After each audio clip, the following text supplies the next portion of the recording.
What is going on, everybody out there in the YouTube trucking community? Sean Cahalan, Christian Brother Trucker, coming at you again with another video today. And I'm broke down again.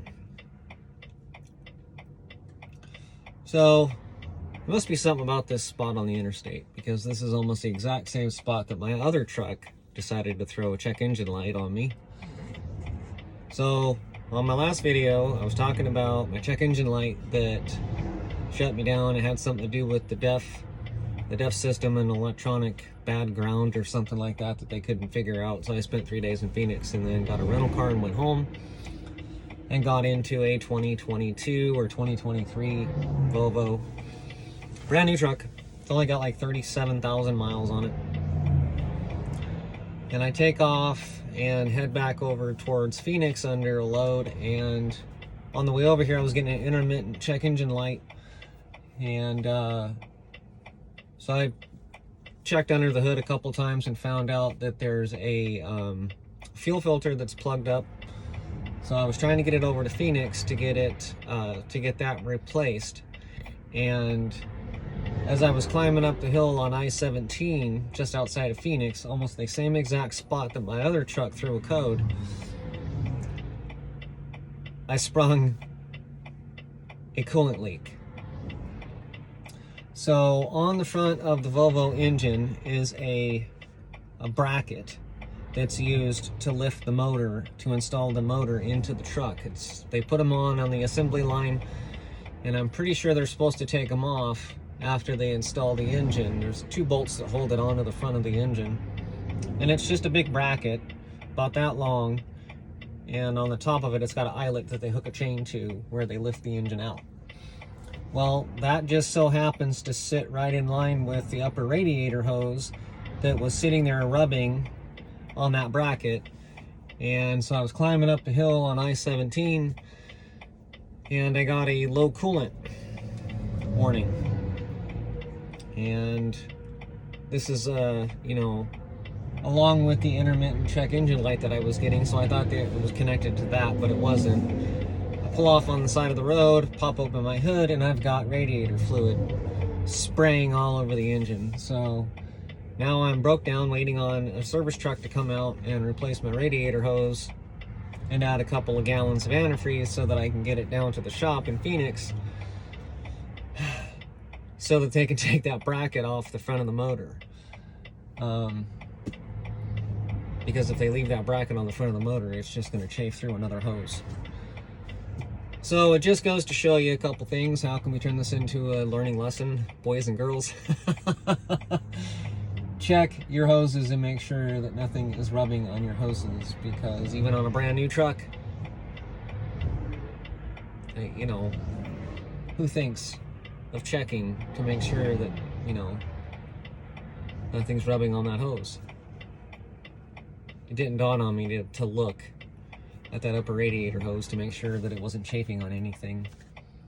The funny thing is that bracket is spray painted the same color as the engine, so it didn't really stand out to me as something that would catch my eye on my walkarounds and stuff. And so I checked over the truck before I left the yard, and I just didn't happen to notice that radiator hose was sitting up against that bracket. So if you get a brand new truck, I guess check your radiator hoses and make sure that nothing's rubbing on them, because I guess after 35,000 miles of vibration, it punched a hole in that hose, and that's a pretty big hole. And it poured out about 2 gallons of radiator fluid. Oh, so yeah. Good run of bad fortune, I guess,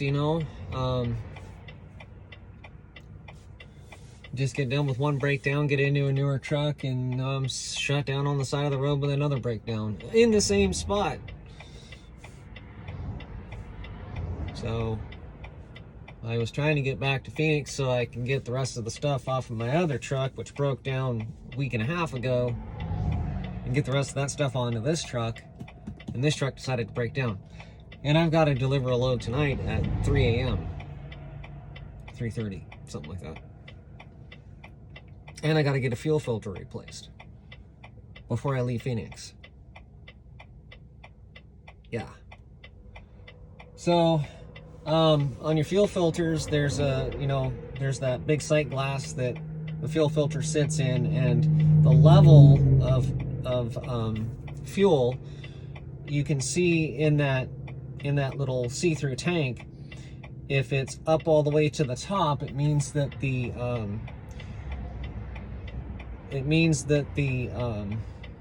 fuel's not getting through and getting into the engine. And so the higher the level of fuel in that sight glass means that it needs to be changed out. So if it's all the way up at the top, it means that it's plugged up. It even says on the top of the sight glass, change filter. So, yeah. It never fails that there's always a couple of things on trucks when you get into a truck. Doesn't matter if it's new, it doesn't matter if it's older or whatever. There's always stuff that the maintenance department or the trucking companies don't catch. So you as a driver got to drive it for a while and find a whole bunch of stuff that may have gotten overlooked or not caught by somebody else. So, I got to get this done, and then I got to get the load delivered tonight, pick up another load, and run it down to San Antonio. And then from San Antonio, I'm working my way back home so that I can move from Arkansas to Idaho. I hope that once all this stuff is done, that things will improve. Because, man, it's been a rough couple of weeks. But I can endure.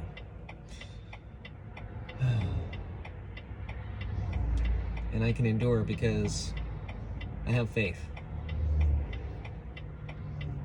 There's that saying, what doesn't kill me makes me stronger. Or we can say, I endure all things in Christ Jesus, who strengthens me. I'll get through this. What's another hurdle, right? Oh, it's the downside of trucking for sure, right? You know, the fact of the matter is you don't break down very often. It's just when it rains, it seems to pour, and sometimes you start drowning, and it's like, all right, I'm ready for a different season. Stop raining. Yeah, ready for that for sure.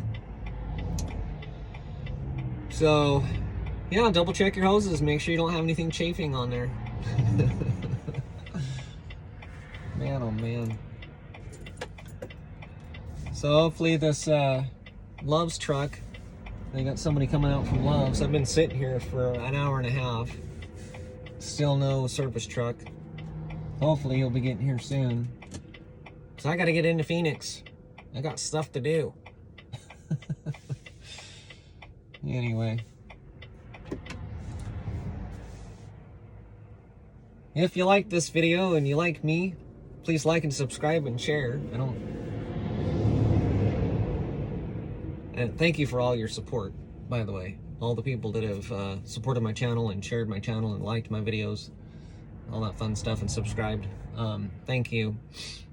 And I'll keep posting videos here and there. Hoping to start posting some training videos. I was going to with my first trainee for night transportation, but it just never came about. And I was also going to make a chaining video, so I'll have to put those on the back burner for right now, and hopefully with my next trainee, another opportunity will present itself. It just didn't happen with the last trainee, so stay tuned for more videos, and as always, thanks for watching, and God bless you all.